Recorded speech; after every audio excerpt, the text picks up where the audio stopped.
35 साल से दर्शकों के दिलों पर राज करने वाले शाहरुख खान को जवान के लिए मिला पहला नेशनल अवार्ड। शाहरुख खान वाकई भारतीय सिनेमा के सबसे बड़े सुपरस्टार हैं, जिन्होंने अपने करियर में एक से बढ़कर एक मेगा ब्लॉकबस्टर दी है। किंग खान और बादशाह ऑफ बॉलीवुड के नाम से मशहूर एसआरके की स्टारडम पूरी दुनिया में फैली हुई है। राष्ट्रीय और अंतर्राष्ट्रीय स्तर पर कई बड़े सम्मान और अवार्ड जीतने वाले शाहरुख खान को अब जवान के लिए अपना पहला नेशनल अवार्ड मिला है। यह वाकई king of hearts Shahrukh Khan के लिए नेशनल अवार्ड जीतने का पल है। पिछले 35 सालों से वह अपने करिश्मे, चतुराई और बेहतरीन अदाकारी से दर्शकों के दिलों पर राज कर रहे हैं और अब इस नेशनल अवार्ड के वह पूरी तरह से हकदार हैं। दुनिया भर से जो प्यार उन्हें मिलता है वह साबित करता है कि वह भारतीय सिनेमा के अब तक के सबसे बड़े सुपरस्टार्स में से एक है। जवान के लिए नेशनल अवार्ड जीतने के साथ ही ये सही वक्त है शाहरुख खान की इस फिल्म में दी गई मस्ती और धमाल को याद करने का। एक्शन, रोमांस और ड्रामा को मिलाकर एसआरके ने एक सच्ची ब्लॉकबस्टर दी, जिसने बॉक्स ऑफिस पर खूब कमाई की और छा गई। इसके साथ ही शाहरुख खान ने नेशनल अवार्ड जीतकर अपने नाम एक और बड़ा सम्मान जोड़ लिया है, जिसे लेकर उन्होंने अपनी खुशी जाहिर करते हुए फैंस के साथ एक वीडियो साझा की। Namaskar and Adab. Needless to say, I'm overwhelmed with gratitude, pride and humility. To be honored with the National Award is a moment that I will cherish for a lifetime. Thank you so much to the jury, the chairman and to the INB ministry and to everyone who thought I was worthy of this honor. I want to thank all my directors and writers, especially for the year 2023. So thank you Raju sir, thank you Sid, and especially thanks to Atlee sir and his team for giving me the opportunity in Jawan and trusting me to deliver and be worthy of this award. Atlee sir, this is like you say, mass. I want to thank my team and management which works tirelessly with me. They bear with me my eccentricities and impatience and give me their full attention and make me look much better than I am, like even now in this video. This award without their perseverance and love would not be possible at all. Thank you so much for everything you do. My wife and kids, who over the last few years give me so much more love and care, as if I'm the kid in the house and want only the best for me. They know my obsession with cinema takes me away from them, but they all bear it with a smile and allow me the time. So thank you very much for that. A national award is not just about achievement. It's a reminder that what I do matters. It tells me to keep going, keep working hard, keep creating, and keep serving cinema. In a world full of noise, to be heard, truly heard, is a blessing. And I promise to use this recognition not as a finish line, but as fuel to continue striving, learning, and giving back. ये award मेरे लिए एक reminder है कि acting सिर्फ काम नहीं है, एक जिम्मेदारी है। स्क्रीन पर सच दिखाने की जिम्मेदारी। और सबके प्यार का मैं बहुत बहुत आभारी हूँ और भारत सरकार का इस सम्मान के लिए बहुत बहुत शुक्रिया। And then lastly to my fans, thank you for all the cheers and all the tears, and really thank you for pausing your scrolling while watching my work. This award is for you, as each award is. And yeah, I would love to spread my arms for you and share my love, but I'm a bit indisposed. But don't worry, just keep the popcorn ready. I'll be back in theaters and soon on the screen. So till then, just with one hand. Ready. ये video अब social media पर खूब viral हो रहा है, जिस पे शाहरुख खान के फैंस उन्हें खूब प्यार लुटाते दिखाई दे रहे हैं। वहीं विक्रांत मैसी को भी 12th फेल के लिए सर्वश्रेष्ठ अभिनेता का पुरस्कार मिला है। शाहरुख खान और विक्रांत मैसी दोनों को ही ये अवार्ड पहली बार मिला है। वहीं रानी मुखर्जी को बेस्ट एक्ट्रेस का अवार्ड मिला है मिसेस चैटर्जी वर्सेस नॉर्वे के लिए। तो आपकी इस खबर पर क्या राय है, हमें कमेंट सेक्शन में जरूर बताइएगा। ऐसे ही और इंटरेस्टिंग न्यूज, स्टोरीज और अपडेट्स के लिए जुड़े रहिए मायापुरी कट के साथ and don't forget to press the bell icon. जब आमिर खान ने अपने बेटे जुनैद को नेपो किड कहकर ली उसकी चुटकी, बॉलीवुड के मिस्टर परफेक्शनिस्ट आमिर खान एक बार फिर चर्चा में हैं। इस बार अपने अनोखे डिजिटल रिलीज मॉडल को लेकर। उनकी हालिया फिल्म सितारे ज़मीं पर सिनेमा घरों में रिलीज के 6 हफ्ते बाद अब यूट्यूब पर पे पर व्यू मॉडल पर रिलीज हो चुकी है। इस खबर ने दर्शकों और फिल्म इंडस्ट्री दोनों का ध्यान अपनी ओर खींच लिया है। आमिर खान ने इस फिल्म के प्रमोशन के लिए कोई कसर नहीं छोड़ी थी। उन्होंने YouTube इंडिया के कई पॉपुलर चैनलों पर जाकर फिल्म का प्रचार किया और अब इसी YouTube प्लेटफॉर्म को अपनी फिल्म की स्ट्रीमिंग के लिए चुना। उन्होंने कहा, भारत में लगभग 55 करोड़ लोग हर दिन YouTube पर एक्टिव रहते हैं। अगर हम यहाँ अपनी फिल्म लाते हैं तो अधिक से अधिक लोग उसे देख सकेंगे। साथ ही UPI जैसी सुविधाओं के चलते लोग आसानी से पेमेंट कर सकते हैं। इस स्पेशल रिलीज को प्रमोट करने के लिए आमिर ने अपने बेटे जुनैद खान के साथ एक मजेदार वीडियो भी बनाया है। इस वीडियो में दोनों ने आमिर की ही आइकॉनिक फिल्म अंदाज अपना अपना के एक लोकप्रिय सीन को फिर से निभाया है, जिसमें आमिर अपने पिता से कहता है कि नाई की दुकान बंद करके चूड़ियां की दुकान खोलते हैं। इस बार इस सीन को सितारे ज़मीं पर की YouTube रिलीज से जोड़ा गया है। इसी वीडियो में आमिर खान ने अपने बेटे को नेपोकेट कहकर चुटकी ली और अपनी पिछली असफल फिल्मों जैसे ठग्स ऑफ हिंदुस्तान और लाल सिंह चड्ढा पर ही खुद का मजाक बनाया। वीडियो के अंत में आमिर का छोटा बेटा आजाद भी कैमियो करता है, जिससे ये वीडियो और भी खास बन जाता है। निर्देशक राजकुमार संतोषी, जिन्होंने अंदाज अपना अपना बनाई थी और वर्तमान में आमिर के बैनर तले लाहौर 1947 का निर्देशन कर रहे हैं, वह भी इस वीडियो में नजर आते हैं। आमिर खान ने इस मौके पर अपने YouTube channel Aamir Khan talkies की शुरुआत की है। उनका कहना है कि भविष्य में उनके प्रोडक्शन हाउस की सभी फिल्में इसी चैनल पर अलग अलग कीमतों पर उपलब्ध होंगी। इसके साथ ही कुछ कंटेंट फ्री में भी डाला जाएगा। उन्होंने ये भी बताया कि नए और उभरते फिल्म मेकर्स को भी इस चैनल के जरिए एक मंच दिया जाएगा। सितारे ज़मीं पर 1 अगस्त को आमिर खान के YouTube channel Aamir Khan talkies पर रिलीज हो चुकी है, जिसको आप पे पर व्यू के जरिए देख सकते हैं। आमिर खान का ये कदम न केवल दर्शकों तक अपनी फिल्म पहुंचाने का नया तरीका है, बल्कि यह बॉलीवुड में डिजिटल रिलीज के नए युग की भी शुरुआत मानी जा रही है। लेकिन सितारे ज़मीं पर के YouTube पर आते ही आमिर खान ने आधी रात में दर्शकों से माफी मांगी।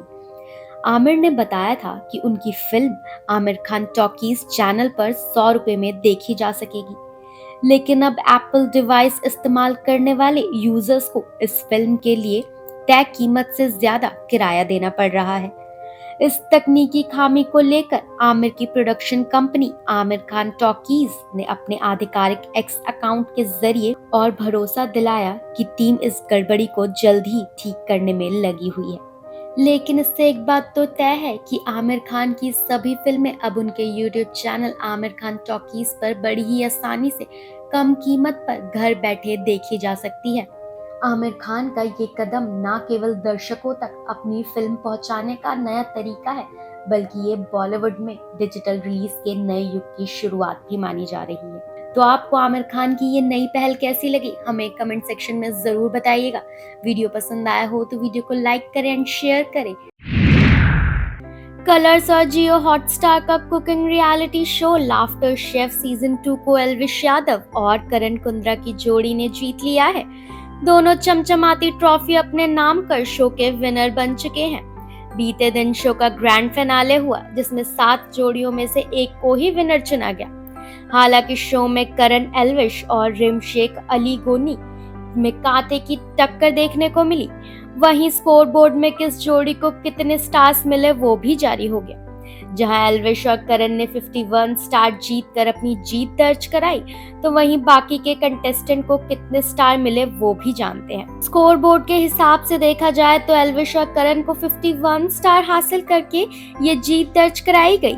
वहीं अली रिम के 38, विकी जैन, अंकिता लोखंडे के 21, निया शर्मा, सुदेश लहरी के 19, अभिषेक कुमार, समर्थ चुड़ैल के 18, कृष्णाभिषेक कश्मीरा शाह के 14 और रूबीना दिलैक, राहुल वैद के 13 स्टार्स दर्ज किए गए। बता दे पिछले सीजन में अली गोनी की जोड़ी राहुल वैद के साथ नजर आई थी और पहले सीजन के विनर भी ये दोनों ही बने थे। शो के विनर का नाम सोशल मीडिया पर पहले ही सामने आ गया था। ऑडियंस करण और एल्विश को ही उनकी कुकिंग स्किल्स की वजह से विनर बता रही थी। हालांकि ऑडियंस की प्रेडिक्शन सच हुई और करण एल्विश ही विजेता के तौर पर सामने आए। वहीं पिछले सीजन के विनर रह चुके अली गोनी और उनकी पार्टनर रिम शेख इस सीजन के रनर अप रहे। शो के बारे में बात करें तो इस शो में टीवी के जाने माने सेलिब्रिटीज ने जोड़ियों में पार्टिसिपेट किया था। यहाँ सेलेब्स जोड़ियों में ही कुकिंग के साथ साथ कॉमेडी का तड़का भी लगाते नजर आए। शो में 14 सेलिब्रिटीज 7 जोड़ियों में नजर आए थे। इसमें रूबीना दिलैक, राहुल वैद, निया शर्मा, सुदेश लहरी, अभिषेक कुमार, समर्थ जुरैल, विकी जैन, अंकिता लोखंडे, कृष्णा अभिषेक, कश्मीरा शाह, एल्विश यादव, करण कुंद्रा और अली गोली रिम शेख थे। वहीं शो को भारती सिंह और शेफ हरपाल सिंह सोखी होस्ट करते हुए नजर आए थे। वेल इस शो में सेलिब्रिटीज ने अपनी जोड़ियों में खूब हंसी के तड़के लगाए थे और आखिरकार इस शो के विनर रह चुके एल्विश यादव और करण कुंद्रा ने इसकी ट्रॉफी अपने नाम करी। वेल आपको ये सीजन कैसा लगा हमें कमेंट सेक्शन में जरूर बताइएगा और कौन सी जोड़ी आपकी मनपसंदीदा थी इस पर भी अपनी राय जरूर शेयर कीजिएगा। ऐसे ही और इंटरेस्टिंग न्यूज, स्टोरीज और अपडेट्स के लिए मायापुरी कट को सब्सक्राइब कीजिए। वीडियो अच्छा लगा हो तो वीडियो को लाइक करें एंड शेयर जरूर करें। Comedian and actor Kapil Sharma का नेटफ्लिक्स का शो यानी कि the great Indian Kapil show काफी ज्यादा चर्चाओं में बना हुआ है। जी हाँ, इस बार शो में परिणीति चोपड़ा अपने पति राघव चड्ढा के साथ पहुंची हैं और इस दौरान उन्होंने कई खुलासे भी किए हैं। राघव चड्ढा नंगे पांव शो में पहुंचते हुए दिखाई दिए हैं, जिसे देखकर कपिल भी हैरान रह गए। राघव ने फिर परिणीति के बारे में शो में कई चौंकाने वाली बातें भी बताई हैं। जी हाँ, आपको बता दें कि the great Indian Kapil show के हाल ही में एपिसोड में आपको परिणीति चोपड़ा और राघव चड्ढा नजर आने वाले हैं। उन्होंने शो में एक दूसरे के बारे में कई खुलासे भी किए हैं और कई मजेदार बातें भी बताई हैं। राघव ने परिणीति के बारे में ऐसी बातें बताई जिसे सुनकर अर्चना पूरन सिंह और कपिल शर्मा भी चौंक गए। यह पहली बार था जब परिणीति चोपड़ा और राघव चड्ढा किसी शो में एक साथ नजर आए हों। मेकर्स ने the great Indian Kapil show के इस एपिसोड का प्रोमो भी रिलीज कर दिया है। आपको बता दें कि the great Indian Kapil show के प्रोमो की शुरुआत होती है तो कपिल राघव चड्ढा की खिंचाई करते हुए नजर आते हैं। वह उनसे पहली मुलाकात से लेकर प्रपोजल तक के बारे में भी पूछते हैं। इसी के साथ आपको बता दें कि कपिल शर्मा के शो में राघव चड्ढा नंगे पांव पहुंचे थे। उन्हें यूं देखकर कपिल ने पूछा कि ये मन्नत मांगी थी क्या आपने कोई कि मेरी परी से शादी होगी तो मैं कपिल के शो में नंगे पांव जाऊंगा। इसके बाद राघव चड्ढा कपिल के इस सवाल का जवाब देते हुए उन्हें बताते हैं कि मैं पीछे बैठा था बैक स्टेज और कोई जूते चुरा कर ले गया। फिर कृष्णा अभिषेक और कीकू शारदा की एंट्री दिखाई देती है जो राघव चड्ढा से जूते चुराई का शगुन मांगते हुए वहां पहुंच जाते हैं। इस पर राघव बोलते हैं कि नेता की जेब से पैसे निकलवाना चाहते हैं। इतना सुनकर सभी हंसने लगते हैं। कपिल ने फिर राघव चड्ढा और परिणीति चोपड़ा से पानी में रिंग ढूंढने की रस्म भी करवाई। इसके बाद कपिल उनसे उनकी पहली मुलाकात के बारे में भी पूछते हुए दिखाई दिए। तभी राघव चड्ढा परिणीति चोपड़ा के बारे में खुलासा करते हैं। वे बताते हैं कि परिणीति जो भी बोलती हैं और उसका उल्टा ही उनके साथ हो जाता है। राघव बताते हैं लंदन में पहली बार हम मिले थे। उस मीटिंग के बाद इसने अपना लैपटॉप खोला और सबसे पहले चेक किया राघव चड्ढा हाइट, जिसके बाद राघव चड्ढा खड़े होकर बताते हैं कि मुझे देखो क्या मेरी छोटी हाइट है। वहीं इसके बाद आपको बता दें कि कपिल शर्मा उनसे पूछते हैं कि इलेक्शन जीतना ज्यादा मुश्किल है या बीवी का दिल जीतना, तो राघव बोलते हैं इलेक्शन 5 साल में एक बार जीतना पड़ता है, बीवी का दिल तो हर घंटे जीतना पड़ता है। इसके बाद परिणीति राघव को लुक देती हैं। इसी के साथ जैसे ही नवजोत सिंह सिद्धू ने कहा कि पॉलिटिक्स सोतन होती है तो परिणीति ने कहा आपने मुझे ये पहले क्यों नहीं बताया? गूगल में ये सब चीजें नहीं लिखी होती। इसके बाद राघव नवजोत सिंह सिद्धू से बोलते हैं कि आप भी आग में घी डालने का काम कर रहे हैं। फिर राघव चड्ढा ने कहा, ये ना जो बोलती है उसका उल्टा हो जाता है। इसने कहा, मैं जिंदगी में कभी भी किसी नेता से शादी नहीं करूंगी। इसकी नेता से शादी हो गई। अब मैं इसे रोज सुबह उठाकर बोलता हूँ कि तुम बोलो कि राघव चड्ढा कभी भी भारत का प्रधानमंत्री नहीं बनेगा। यह सुनकर अर्चना पूरन सिंह और नवजोत सिंह सिद्धू सहित कपिल शर्मा भी जोर जोर से हंसने लगते हैं। जी हाँ, वेल आपको बता दें कि कपिल शर्मा के इस बार के अपकमिंग एपिसोड यानी कि 2 अगस्त को आने वाले एपिसोड में परिणीति चोपड़ा और राघव चड्ढा ऐसे खुलासे करते हुए नजर आएंगे जिसे सुनकर हर कोई हंसता हुआ दिखाई देगा। जी हाँ, ये शादीशुदा कपल पहली बार किसी रियलिटी शो में साथ नजर आने वाला है, जिसको लेकर फैंस काफी ज्यादा एक्साइटेड हैं। वेल आप कपिल के इस अपकमिंग एपिसोड के लिए कितने ज्यादा एक्साइटेड हैं? हमें अपनी राय कमेंट सेक्शन में जरूर लिखें। और ऐसी ही more interesting news stories update के लिए हमारे चैनल मायापुरी कट को सब्सक्राइब करना बिल्कुल ना भूलें। साउथ सुपरस्टार विजय के घर में बम होने की धमकी आ रही है। पुलिस को आया कॉल, 1 घंटे तक चली जांच। साउथ सुपरस्टार विजय को लेकर बड़ी खबर सामने आई है। अभिनेता के घर में बम होने की धमकी भरा फोन कॉल आया है, जिसके बाद पुलिस ने 1 घंटे तक जांच की। हालांकि अभिनेता के घर में कुछ नहीं मिला और ये फोन कॉल महज एक अफवाह निकली। न्यूज एजेंसी ANI ने अपने एक्स अकाउंट पर एक पोस्ट शेयर किया है।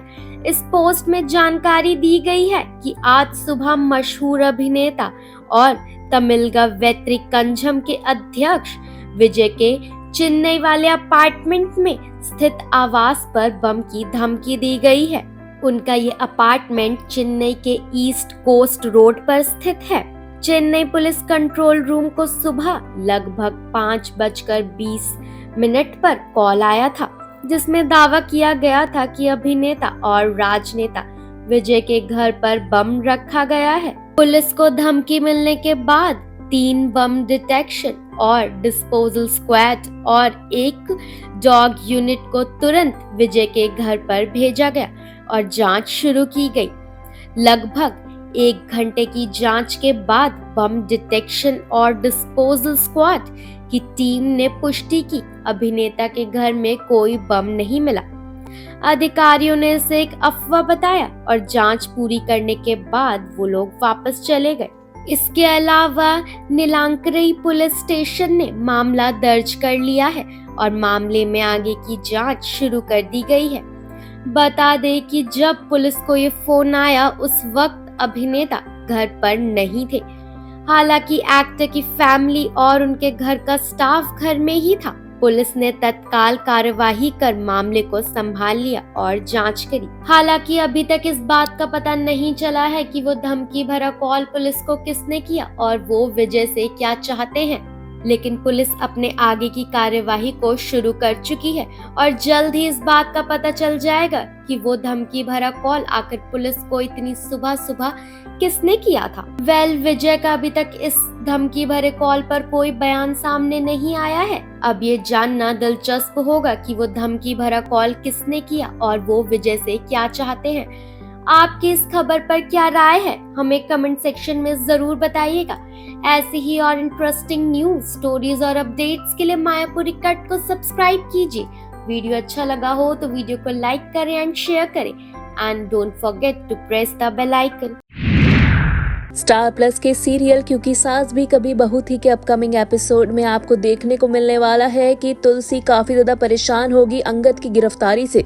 तो वहीं शो में 2 नए चेहरों की होने वाली है एंट्री। जी हाँ, सीरियल की शुरुआत होती है पुलिस से, जो कि वीरानी हाउस पहुंचकर अंगद को गिरफ्तार करने आए होते हैं और अंगद को सबके सामने गिरफ्तार कर ले जा रहे होते हैं, जहां सभी घर वाले पुलिस से पूछते हैं कि आखिर आप ऐसा क्यों कर रहे हैं। जहां पुलिस बताती है कि अंगद की कार से किसी का एक्सीडेंट हुआ है और साथ ही साथ अंगद ने उस टाइम ड्रिंक कर रखी थी, जिसकी रिपोर्ट भी आ गई है। ये सुनकर तुलसी बहुत ज्यादा गुस्से में आ जाती है और वो अंगद को सबके सामने मारने लगती है, क्योंकि उसे लगता है कि अंगद ने उससे झूठ बोला था। अंगद कहता है कि उसने ड्रिंक नहीं की थी और तुलसी उसकी एक भी बात नहीं सुनती है। अंगद बताता है कि उसकी गाड़ी से किसी को चोट नहीं पहुंची थी, उसकी गाड़ी के सामने कोई नहीं आया था, लेकिन तुलसी तब भी उसकी बात नहीं सुनती है, जिसके बाद पुलिस उसे गिरफ्तार कर ले जाती है। अंगद के पुलिस के ले जाने के बाद मिहिर तुलसी को संभालता हुआ नजर आएगा और मिहिर साथ ही साथ तुलसी को अपने साथ पुलिस स्टेशन ले जाता है, जहां अंगद फिर भी वही बात बोल रहा होता है कि उसने ड्रिंक नहीं की होती है और वो कहता है कि वो तो गाड़ी चला ही नहीं रहा था, गाड़ी तो समीर चला रहा था। जिसके बाद तुलसी समीर को कॉल करती है और समीर फोन पर मुकर जाता है। तुलसी और मिहिर पुलिस स्टेशन से घर वापस आ जाते हैं। वहीं आप देखेंगे आगे कि ये खबर पूरी तरह से मीडिया में फैल जाती है और वीरानी परिवार के घर के बाहर मीडिया खड़ी होती है। काकी ये सब देखकर तुलसी को ताना मारने का मौका नहीं छोड़ती है और तुलसी को सुनाने लगती है। वो कहती है कि तुम अपने बच्चों पर आज तक ध्यान नहीं दे पाई, तुम्हें यही नहीं पता था कि तुम्हारा बेटा ड्रिंक करता है। काकी यही नहीं रुकती, काकी तुलसी को काफी कुछ उल्टा कहती हैं, लेकिन मिहिर चुप नहीं रहता। वह अपनी बीवी के लिए एक शब्द नहीं सुनना चाहता और काकी के सामने बोलता है, इन सब में आप तुलसी को ही क्यों कह रही हैं? मुझे भी कहिए, मेरी भी परवरिश है, मेरे भी बच्चे हैं। जिसके बाद अंगद की बेल के बारे में बात कर रहे होते हैं, जहां काकी कहती हैं कि अच्छा वकील तो मेरा बेटा हेमंत है और वो यहाँ नहीं है। इतने में हेमंत वापस आ जाता है। जी हाँ, हेमंत अपनी फ्लाइट छोड़कर वापस से आ गया है। इतना ही नहीं, हेमंत साथ में अपने अंगद की बेल के पेपर्स भी लाता है और वो मिहिर को उन्हें पढ़कर साइन करने को कहता है। मिहिर पढ़ने से मना कर देता है। वो कहता है कि उसे पूरा विश्वास है, इसे पढ़ने की जरूरत नहीं है। वह जैसे ही साइन करने लगता है, तुलसी मिहिर को रोक देती है और अंगद की बेल कराने से मना कर देती है, जिसके चलते सभी घर वाले हैरान होते हैं और तुलसी कहती है कि काकी बिल्कुल सही कह रही थी। अंगद से आज जो इतनी बड़ी गलती हुई है उसकी जिम्मेदार मैं हूँ। मैंने अपने बच्चों पर ध्यान नहीं दिया, ये सब मेरी गलती है। तुलसी के ये सब कहने पर मिहिर तुलसी को समझाता है कि ये वक्त इन सब बातों का नहीं है, अभी हमें अंगद को छुड़ाना होगा। वो जेल में रहा तो बहुत गलत असर पड़ सकता है और मीडिया में भी हमारी काफी थू थू हो जाएगी। लेकिन तुलसी नहीं समझती है और वो मिहिर की एक बात नहीं सुनती है और वो पेपर्स पर साइन करने से साफ मना करती है। वो कहती है कि अंगद से गलती हुई है और उसे सजा भुगतनी होगी और मुझसे भी जो गलती हुई है उसकी सजा मैं भुगतूंगी। मुझे तो मालूम है कि मेरा बेटा जेल में है और जिंदा है और सुरक्षित है, लेकिन उस माँ का क्या जिसका बेटा जिंदगी और मौत की जंग लड़ रहा है। मिहिर तुलसी को काफी समझाता है, लेकिन तुलसी नहीं समझती है, जिसके चलते फिर से काकी बीच में बोलती है और कहती है कि अंगद इसका अपना बच्चा नहीं है, इसलिए ये ऐसा कर रही है। ये सुनकर तुलसी की आंखों में आंसू आ जाते हैं। जी हाँ, इस दौरान एक नया खुलासा होता है। मालूम पड़ता है कि हितेन, परी और अंगद तीनों ही तुलसी के अपने बच्चे नहीं हैं। वो उसकी बहन के बच्चे हैं और तुलसी इनकी मौसी है और अपनी बहन की मौत के समय उसकी बहन ने इन तीनों बच्चों की जिम्मेदारी तुलसी को दी थी और तुलसी ने इन तीनों बच्चों को गोद ले लिया था। काकी जब ऐसी बातें करती हैं तो तुलसी का दिल टूट जाता है और वो वहाँ से चली जाती है। मिहिर को भी एहसास होता है कि तुलसी बहुत ज्यादा हर्ट हो गई है। वहीं इस दौरान तुलसी के दोनों बच्चे तुलसी के पास पहुंचते हैं। तुलसी रो रही होती है और उसके दोनों बच्चे उसे गले लगा लेते हैं, जिसके बाद तुलसी स्ट्रांग हो जाती है और उसे हौसला मिलता है। वहीं तेज तूफान होता है। तुलसी खिड़की से देखती है कि उसकी तुलसी मैया का पौधा हवा की वजह से इधर उधर उड़ रहा होता है। अपनी तुलसी माँ के पौधे के टूटने के डर की वजह से तुलसी भागी हुई जाती है नीचे और उस पौधे को संभालने की कोशिश करती है और तुलसी मैया से प्रार्थना करती है कि आखिर उसके परिवार को कौन बचाएगा। इसी बीच एक नए चेहरे की एंट्री दिखाई गई है। जी हाँ, एक नई लड़की दिखाई गई है जो ठीक तुलसी की तरह ही तुलसी के पौधे को संभाल रही होती है। इस दौरान उस लड़की की फैमिली को भी शो में दिखाया गया है, जिसमें सास बहू आपस में लड़ रही होती हैं और बहू का जो पति होता है वो एक ट्रैफिक पुलिस अधिकारी होता है। पुलिस स्टेशन से उस ट्रैफिक पुलिस वाले को कॉल जाता है और सीसीटीवी फुटेज मंगवाई जाती है। वहीं इस शो में एक इंसान भी दिखाया गया है जो अंगद को इस केस में फंसाना चाहता है। वेल, आगे के एपिसोड में आप देखेंगे कि वही इंसान उस ट्रैफिक पुलिस अधिकारी के घर पहुंचेगा और उसे पैसे देकर फुटेज डिलीट कराने की बात कहेगा और उस घर में मौजूद उस नई लड़की को उस बारे में सब पता लग जाएगा। ऐसे में क्या वो लड़की अंगद की मदद करेगी और उसे छुड़ाएगी जेल से, ये आगे आने वाले एपिसोड में ही पता लगेगा। शो से जुड़ी आगे की मोर अपडेट्स के लिए हमारे साथ मायापुरी कट से जुड़े रहें and also don't forget to press the bell icon.